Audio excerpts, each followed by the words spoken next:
5 tips para makabayad ng utang ng mabilis.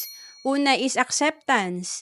Kailangan i-accept natin na nagkamali rin tayo sa paghawak ng ating pera kaya dumami ang ating utang. Pangalawa is ilista ang lahat ng utang. Pwedeng unahin mo yung pinakamababa yung amount para ma-motivate ka na bawasan ang iyong utang. And then pangatlo, i-audit ang sarili. I-check mo kung saan ka ba napapagastos ng malaki para makontrol na natin yung ating paggastos sa ating pera. And then, pang-apat, iwasan ng mangungutang. Siyempre, hindi mawawala ang utang natin kung patuloy pa rin tayong mangungutang. And pang-lima, magkaroon ng additional source of income. So, alam mo ba yung alkansya natin or yung tinatawag na solid financial foundation, mas mabilis natin tong mabibuild kung maganda ang cash flow natin.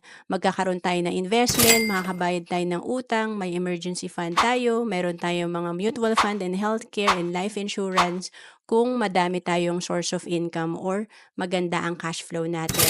To know more about savings and investment, message mo lang ako sa FB, Roan Celis Capistrano.